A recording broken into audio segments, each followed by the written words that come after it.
Something I see in people so often is this struggle that their life has no meaning, that they have no real purpose or don't mean anything to the world.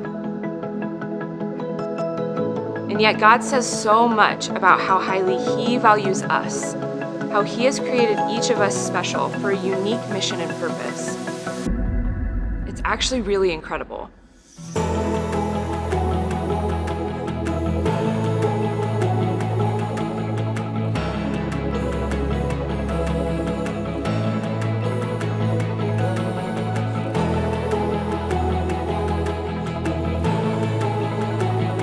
My name is Whitney Pelahowski, and I'm part of the Revolution family, where we know that you matter because God says you matter.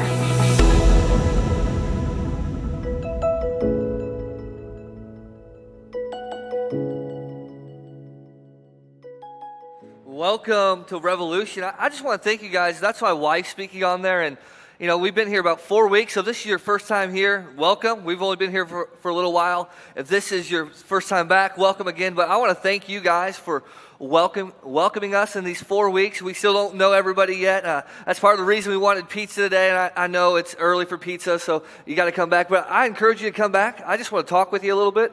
If you don't come back, I'm just going to take it personally, so there's that. But no, for real, it's so good to be here, guys, and it's so good to get to know all of you and hear your stories, and we look forward to knowing you better. But I just want to thank you for being welcoming. It just shows who you guys are, so thank you so much for doing that with our family. Like Nate said, that we're in this series called You Matter, and I hope you've enjoyed it. It's this idea that we're looking at, like, what do we want to be known for in a world that tells you what they're against, who they cheer against, and what they can't stand. We're going to say, this is what we stand for, and we just did it with one little phrase, you matter. And what we said, when people look at us, when they think of us, we want them to say, hey, that's a church that treats me like I matter because God says I matter, that my value, my worth, that my dignity comes from God who loves me. We want everybody to know that. And so we're in week 3. It's kind of been like a building blocks kind of type of series, like they're building off of each other. So the first week we talked about this is why you matter. You matter because God sent His only Son to die for you, and that you means you, everybody, right? It's you. Last week we looked at this idea that we all have these things in our life, and these things, it could be anything that's holding us back. And we looked at a tough question. Do you want to get well? Are you ready to change? And then this week, it's one of those conversations. It's a conversation that we have that can change the direction of your life. It can be a powerful moment. And here's what's going to be unique. Some of you have stepped into this moment and you're going to say, well, this isn't for me. And that's where you're going to miss it. This is for you. And maybe today, maybe you've already taken this step, but you need to hear this so you can present this to someone else. Part of You Matter, and we'll change next week, is this idea that, yes, we matter, but other people also matter. So today, we're going to look at that. And I want to start off by telling you the power of a moment. Recently, I was reminded of this, that in a single moment, there's often power. I was reading this book, Green Lights, by Matthew McConaughey, the guy that goes, all right, all right, all right, that guy. One of my favorite actors, and I can't lie, I did not read it. I audibled it on like 2 times the speed, but it still counts. I count that as a book read. But he was it's his autobiography, and I'm going to warn you, if you're going to read this, it's funny, it's wild, it's crazy, but it's a little PG-13, it's a little crazy. But he was talking about his life and all these moments that had led him to being this guy. I actually told Nate this week, when we take our staff picture, I want my staff picture to look like this, right? It's a pretty good looking picture. But he talked about these moments, and he called them green light moments. And I love that. A green light moment is this moment that stands in front of you, that's in front of you. It's like a door opening, and you have an opportunity to step into this moment and embrace this moment. And often when you do, you can look back at the course of your life and see these are the moments that changed your life. And as in the book that he talks about, these moments, and it led him to being from nobody to becoming this actor that basically everybody knows. And we've all had these green light moments. I'm going to tell you a little bit of mine. Yesterday, I actually had a green light moment. I wasn't going to share this, but I took my parents are visiting, so I brought my mom and my brother over to church. And you know how we have those little goofy looking like circle chairs out in the children's area? I was trying to get my mom to sit in one of those because personally I wanted to see her fall. But I got in one of those, and she's like, I'm not getting in there. And I sat down. I'm like, Mom, there's no way for this actually to flip. Right? And what happens next, right? I sit down and I'm trying to twirl, and I flip back on my back. And God's like, that's a green light moment, buddy. You are older than you think. You need to stop telling your mama to fall out of that chair, right? That's a green light moment. But then I think back to other green light moments that are more important. I think about the first time I was sitting in a church similar to this. I heard a young guy for the first time talk about a guy named Jesus. A green light moment that led me to this moment. I had an opportunity to step through that door. In college, when I was done messing around and I was ready to get serious and ready to find someone who was wifey material and I was becoming husband material, I went and I started looking for someone to date. And after being very reluctant and telling me no many times, I'm very persistent, right? Whitney finally said yes to a date. We dated. We went on a couple dates. She could not resist it, right? She was like, hey, I want to be with this guy. Eventually, we started getting to know each other more. And then green light moment, had an opportunity to ask her to marry me. And to everybody's surprise, even my family's surprise, she said yes. And God put that green light moment in front of me. We were able to step into that, and almost 9 years later, here we are, right? I think back to our marriage and when we wanted to have a baby for so long, and it's like, God kept giving us a red light, like not yet, not yet, not yet, and years of trying, years and years of no, red light, red light, red light, red light. Eventually, God gave us a green light, and we were able to step into that moment. After 8.5 years of doing ministry in one place and making one place your home, and things happen, and God opens the door for you to step into something new, and He opens this opportunity to come to this church, green light moment. We can all look back at our lives and see that these moments, there's these green light moments as you tell your story that you've stepped into or haven't stepped into. But you stepped into the green light moments, and you can look back in your story and say, in this moment, in the power of one moment, I saw my life change. What's interesting about the gospel, what's interesting about following Jesus, is that Jesus was someone who offered green light moments over and over and over again. That if you were to sit down, if you were at home or with a Bible or your phone, and you were to flip through Matthew or slide through Matthew, Mark, Luke, and John, the four Gospels, and you started just to read about Jesus, you're going to see something. You're going to see that the gospel, despite what anybody says, the gospel is extraordinarily relational. It's not just a list of rules. It's not just a list of thou shalt do's and thou shalt nots. If you look at the way Jesus lived, you're going to see it's extremely relational. You're going to read of an encounter what Jesus had with a short man named Zacchaeus. You know the song, Zacchaeus was a wee little man. You know that song? He comes to this guy, and he's in a tree. He says, hey, I'm coming to your house today, right? Relational. You're going to read of a story of a woman caught in adultery. And Jesus says, hey, I'm not here to judge you. I don't condemn you. Now go sin no more. You're going to see that he tells a parable, a short story about finding a lost sheep. You're going to see that he says, I came to seek and save the lost. You're going to over and over again see that Jesus was extraordinarily relational. And the gospel is all about Jesus. But you're also going to see that Jesus offered these green light moments. And today, as we continue this series in week 3, I want to take you to a green light moment. A moment maybe you have accepted, a moment you have maybe stepped into before, but maybe it's also a moment you need to step into, or a moment you need to tell others about. So let me kind of set the scene. It's all going to start with one little word, follow. That's the green light, right? So that's the green light. So let me set the scene. Jesus comes onto the scene, and he's going to start his public ministry. It's going to last about 3.5 years. And he has to pick a group of guys to go with him and be his crew, his disciples as we know them. And I want you to think, if you could pick anybody to be with you, who are you going to pick? You're going to pick someone who's probably smart, talented, maybe good looking, maybe has some resources to add to the group. You're going to pick some good people, right? Well, that's not what Jesus does. Well, he picks good people, but he picks the most unlikely type of people. He picks a fisherman. He picks Judas, who would ultimately go on to betray him. But he also picks this man that we're about to look at today. And we pick up in Matthew 9, verse 9. It says, and Jesus went from there, and he saw a man named, finish that line for me, Matthew. Matthew was sitting at a tax collector's booth. So right away, we learned something. We learned two things. There was a man named Matthew, and he was a tax collector. Now, he's a little shady, and he's not shady because his name is Matthew. Are there any Matthews in the building today? And we got Matt profile. I go, all right, Matthews typically are a little shady by nature. No, I'm just kidding, right? But that's not what made him shady. He was shady because of his job. He was a tax collector. And just like today, no one likes to pay taxes, right? We don't like taxes.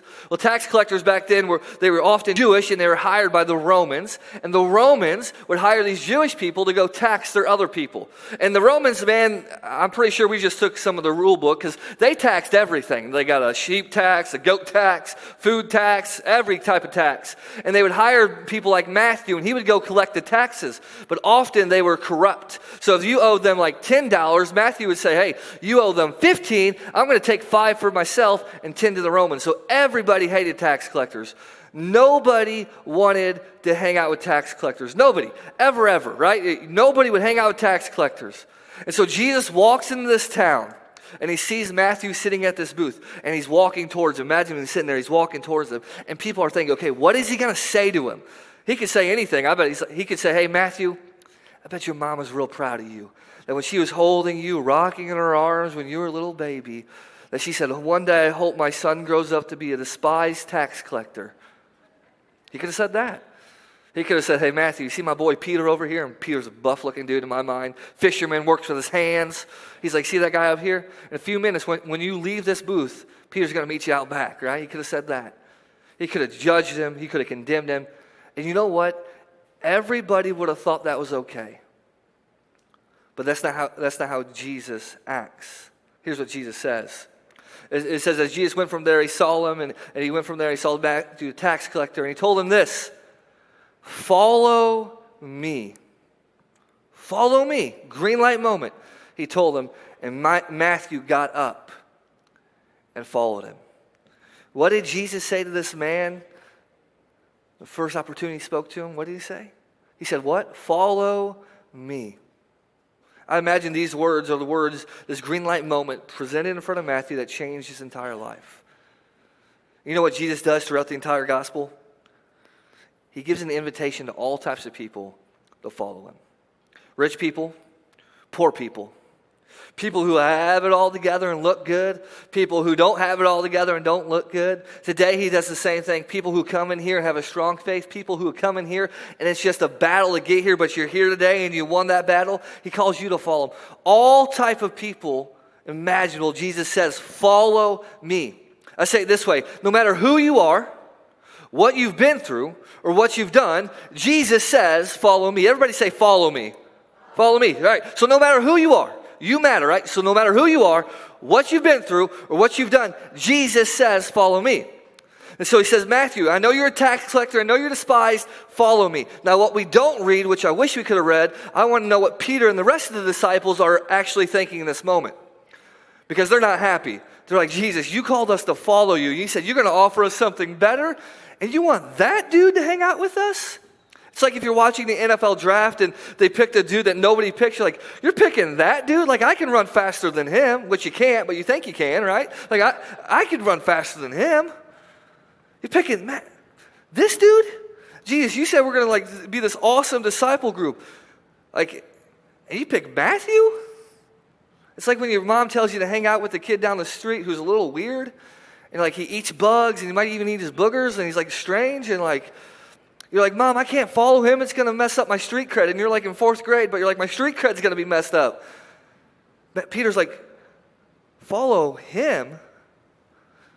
Jesus like, Peter, be quiet, man. You're just a fisherman. Just be quiet. Matthew, don't listen to Peter. Just follow me. Follow me. Matthew. Hey, right here, Matthew. Stop what you're doing and follow me. Follow me, Matthew. And now Matthew hears that, Peter hears that. He's like, oh, come on, Jesus. Well, there's another group of people, there's religious people, and they also hear that. But there's a tension in all this going on because Matthew's sitting at his tax collector's booth. Jesus walks up to him and says, follow me. And then they're thinking, wait. Doesn't he have to do something first? Like, doesn't he have to look a certain way? Doesn't he have to, like, at least change from his tax collector outfit? Like, doesn't he have to repent? Doesn't he have to change something? You can't just walk up to him, Jesus, say, follow me, and everything's okay. It's like, it can't be that simple. Can it? Can it be that simple?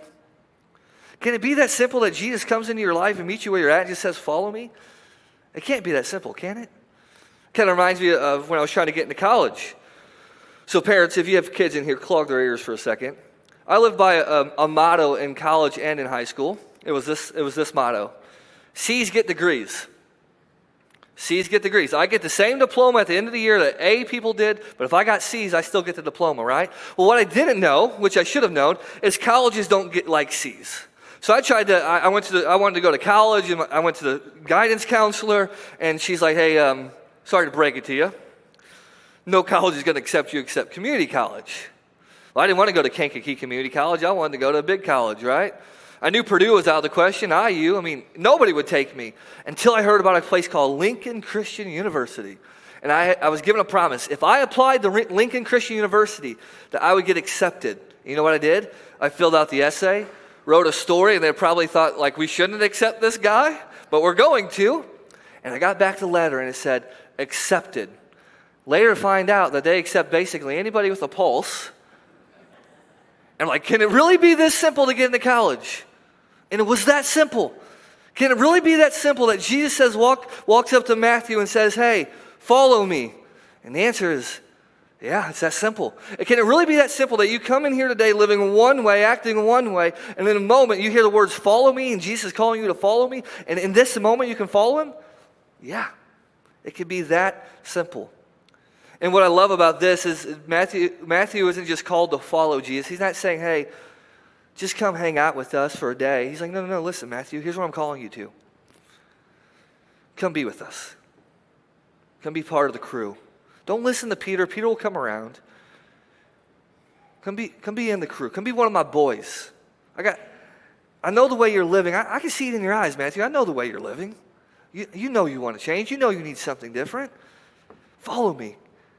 Come be with me. And what he's actually saying is he's saying this: identify with me, and I'll identify with you. Matthew, if you're ready, and you can put your name here, right? Nathan, Tony, whatever your name is, Matthew, right? Identify with me, and I'll identify with you. Wherever you're at, hey, I'll identify with you. Will you follow me? And I think this is one of these spots where it's not what Jesus does say, because we don't get a full glimpse in the whole conversation most likely. It's not what he does say, it's what he doesn't say that I think is really important. You know what he doesn't say? He doesn't say, hey, Matthew, I'm going to come back in 3 weeks.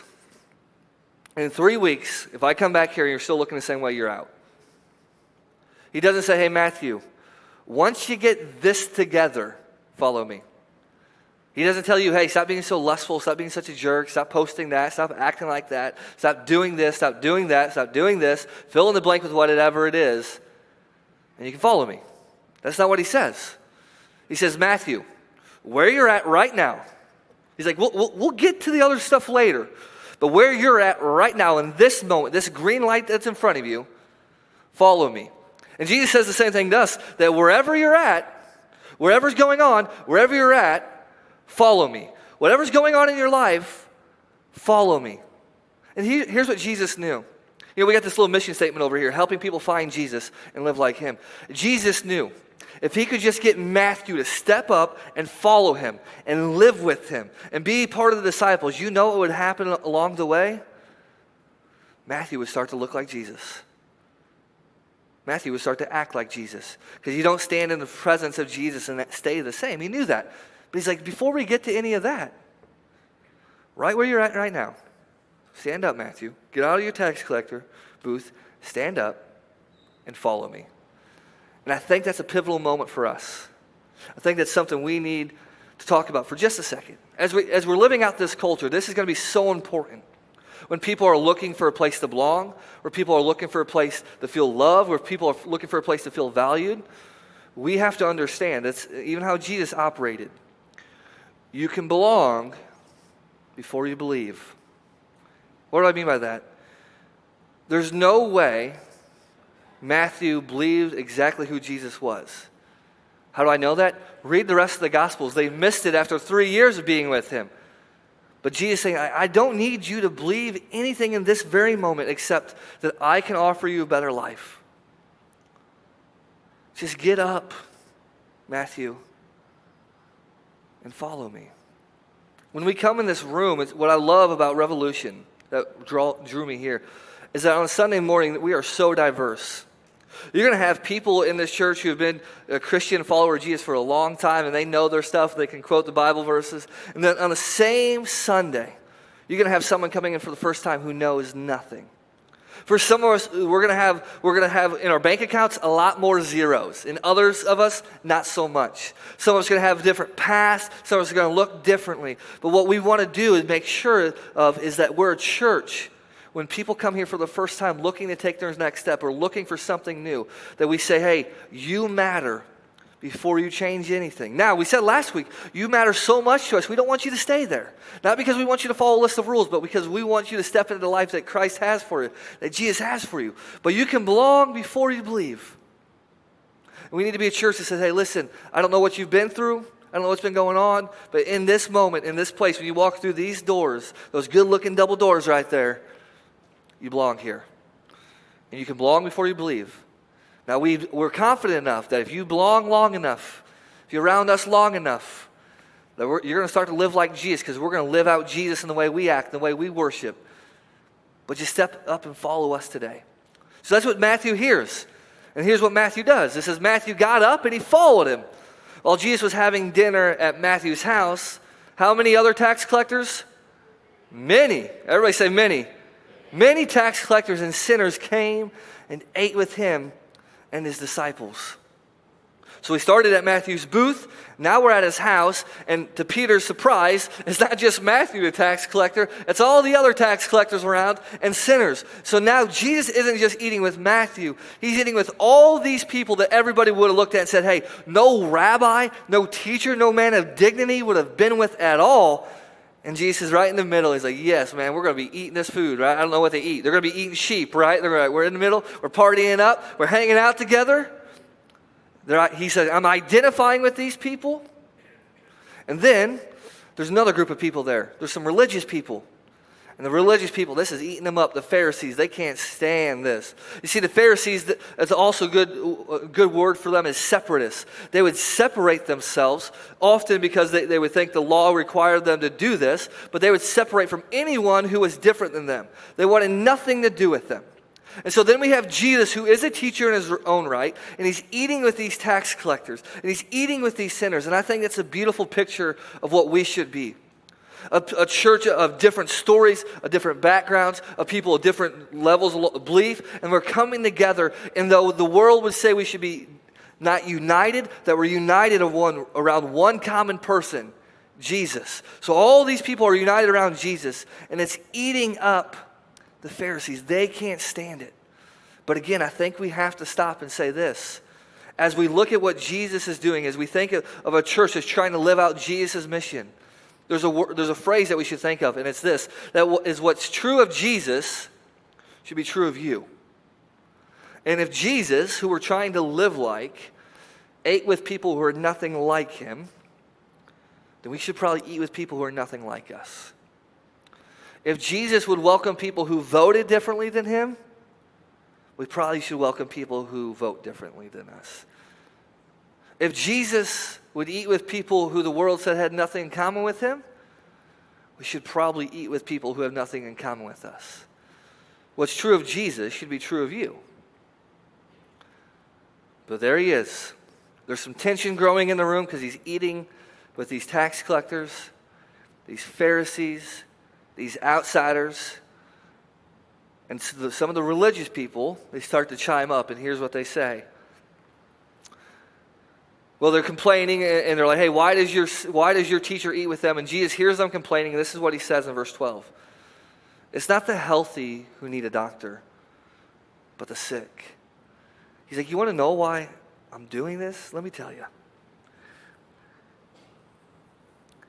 I didn't come to this world to save those. I didn't come to save those, even though he came to save everybody. I didn't come to save those who didn't think they need saved. I didn't come for those who think that they can work their way in. I came to this world because people matter, and I came for those who are sick. And Matthew hears it, he's like, I'm sick? And Jesus is like, yeah, Matthew, you're sick. You know what I mean. You're doing things that are causing you to live a way you don't want to live. I come for people who are lost, people who are hurting, People who know there's a better way out there. People who need saved. That's who I've come from. So yeah, I don't need Matthew to do anything in this moment. I don't need these tax collectors and these sinners to do anything in this moment. I just need to eat here with them. And in this moment, as I eat with them and they spend time with me, I will offer them a new way. But in this moment right now, just let us eat. So Jesus said, I'm calling them to follow me. And you know what he's calling us to? I love how the Message Bible paraphrases it. This is what it says. Imagine this, as we're reading this. Imagine that he's speaking to you. I imagine Matthew hearing these words, but imagine he's speaking to you. Are you tired? Anybody tired in here? Raise your hand. Anybody tired, right? I'm tired, right? I got an 11-month-old who doesn't want to sleep. I'm tired, right? Are you worn out? Are you burned out on religion? Are you burned out on going to Facebook and seeing Christians fight with each other and getting in all these areas and acting ways that Jesus doesn't act? Like, are you tired of that? Jesus says, are you tired of things? Jesus says, come to me. Follow me. Get away with me. Follow me. And you'll recover your life. And as you're doing that, guess what? I'll show you how to take real rest. Walk with me and work with me. Watch how I do it. He's like, follow me and live like me. You'll start doing what I do. You'll start living like me. Right? Learn the unforced rhythms of grace. That's what Jesus is calling us to. He's like, I won't lay anything heavy or ill-fitting on you. Keep company with me, and you'll learn to live freely and lightly. That's what he's calling you to. So let's just compare this. Jesus is saying, like, listen, guys, like, these are the Pharisees. And what do the Pharisees say? The Pharisees, the religious people, they say this: change, and you can join us. Look a certain way, act a certain way, smile, like, right? Look a certain way, and you can join us. Jesus says, listen, follow me, you'll change. Follow me long enough, believe in me, do what I tell you to do, live this out, you'll change. But you don't have to do anything in this moment. Just right now, follow me. And Jesus is like, listen, that's who I've come for, and that's what I've come to do. He's like, your way is this. Take a quiz, look a certain way, act a certain way, and you can be part of our group. He's like, I'm not about that. So right in this moment, let us be. I'm calling Matthew today, just today, listen, today to follow me. We'll get to the next steps later, but right now, I'm just calling him to follow me. And that's what he's calling you to do. And that's what maybe someone in your life needs to hear. They don't need to hear all these other things that you need to get to down the road, but in the moment right now, to make that first step, all they need to hear is that Jesus says you matter right now. We'll get to the second part. Trust me, we'll get to the second part. But right now, I don't need you to do anything except get up and follow me. And, and as you take this journey of following him, I tell people all this, it's messy. Anybody's life sometimes, like, just raise your hand. Anybody's life gets a little messy at times, right? Mine does, right? Yeah, like, hey, it's really messy. I use this illustration. I tell people, I was just having this conversation a couple months ago. 8 years ago, Whitney and I moved, as we got married, and then we moved, and I had the privilege of packing the packing truck in my parents' house. Well, I waited till the last moment, the very last moment, because that's how you do it. And that last day before I had to move everything up out of my parents' house to drive to her parents' house, pack it up, and move to Indiana, it was a blizzard. So there's me and my cousin Cody, who I love you, Cody, but you can't lift anything, right? So, like, it was a struggle. And we had to move everything in this packing truck in the middle of a blizzard. So we're doing this as blizzard out, and like we're slipping and sliding on that ramp because it's so cold, it's windy, right? And we're trying to carry couches and tables up here. And we get to the truck, we put everything in there. We know nothing about moving, by the way, so we just put it in there. We get in the truck, we drive down to Whitney's parents' house. He's following me along. He's following behind me in the truck, in my car. He slides out, goes in the ditch. Basically, he can't lift or drive. Like, I need a better moving partner. So it's just like, we get to Whitney's house, barely can get up the driveway. We open the back of the door.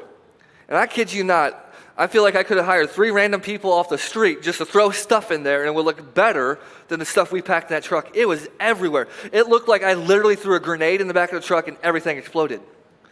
And it's sometimes, when you're following Jesus still, your life will look like that.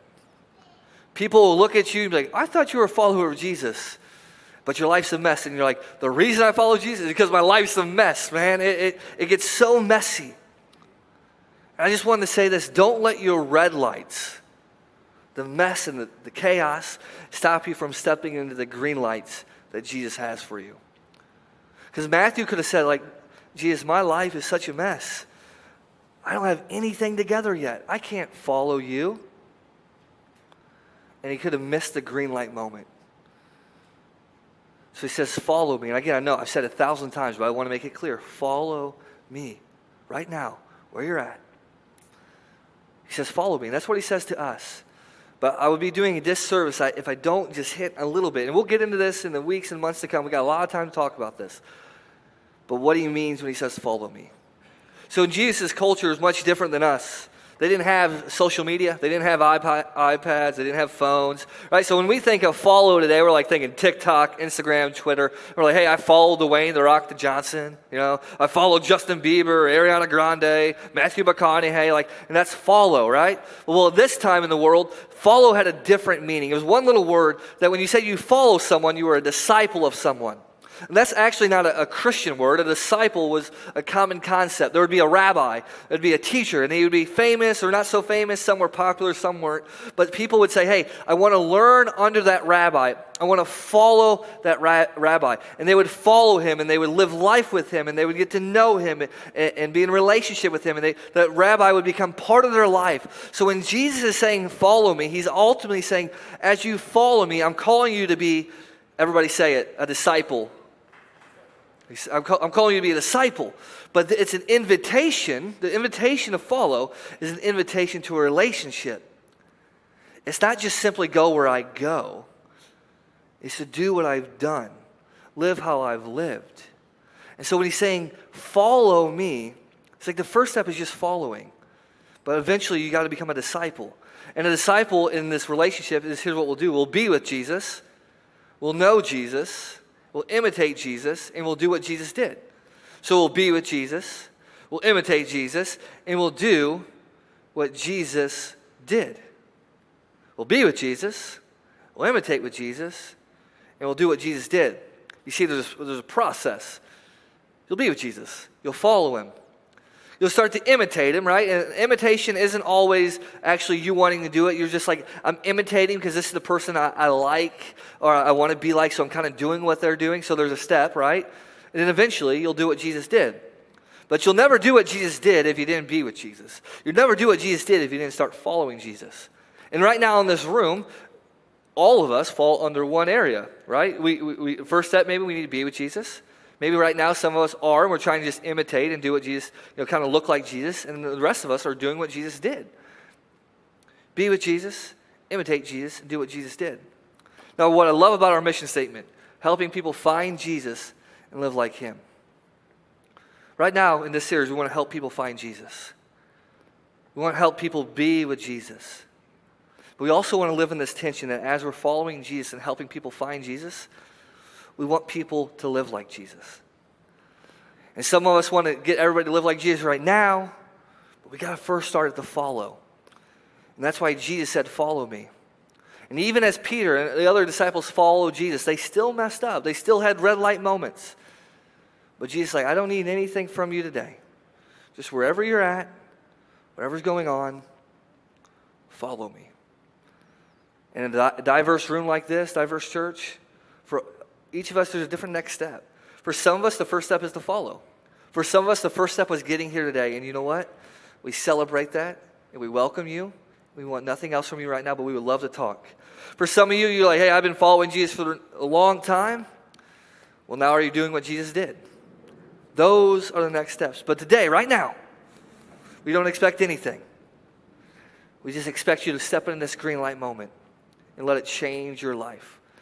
Matthew went from being a tax collector one day to a disciple of Jesus that we're talking about 2,000 years later because he stepped into his green light moment.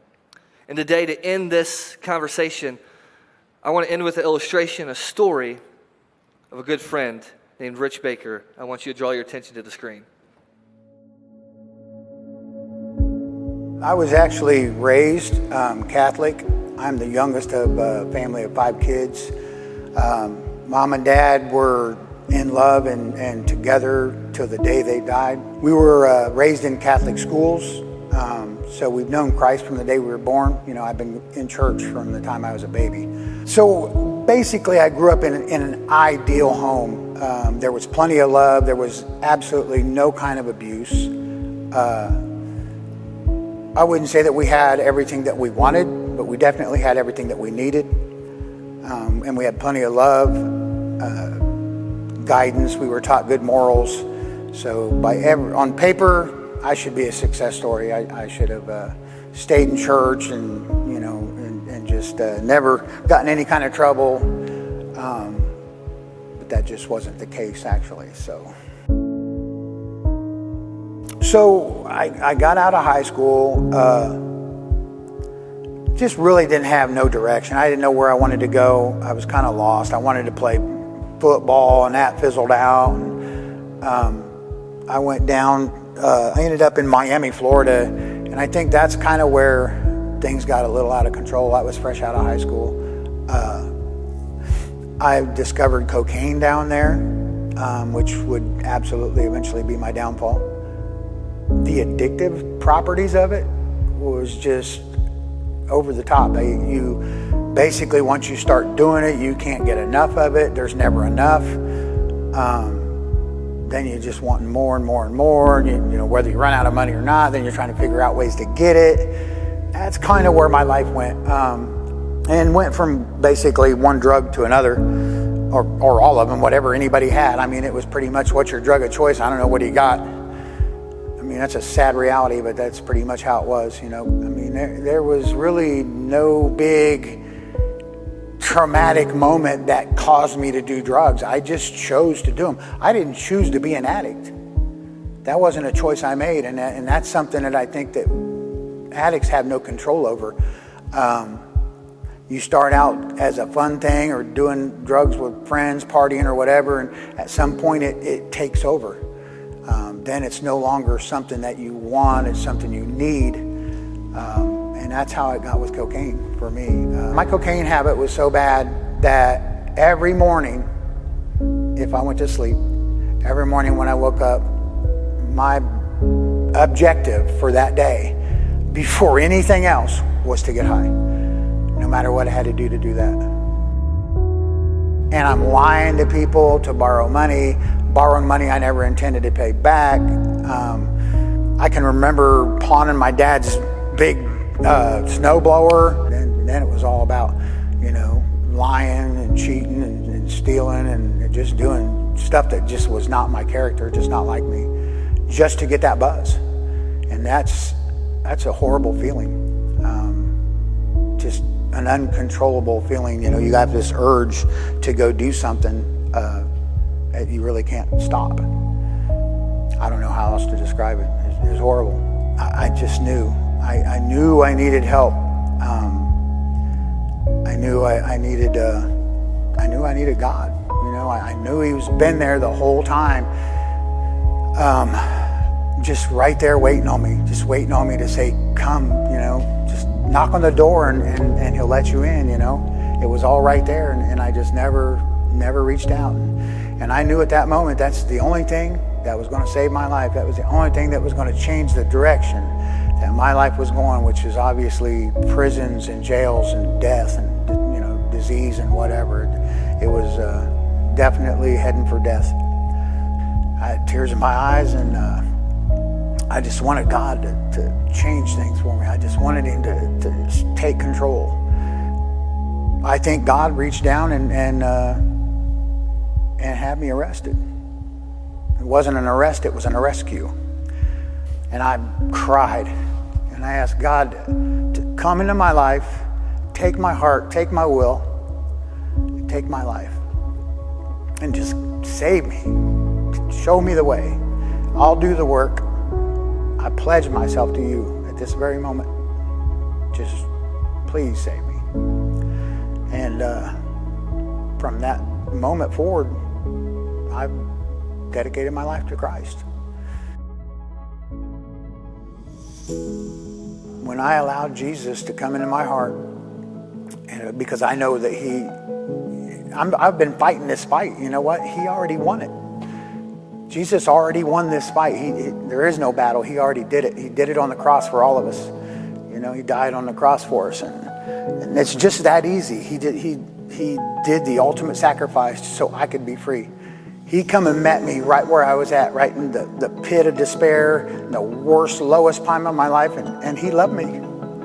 Get Jesus in your heart and in your life and try to live more like him, because I can tell you what he's done. He's restored my relationships with my kids. He's restored my life, everything. I owe everything to just bringing Jesus into my life. So, hi, I'm Rich Baker, and I'm part of the Revolution family, where we think you matter because God thinks you matter.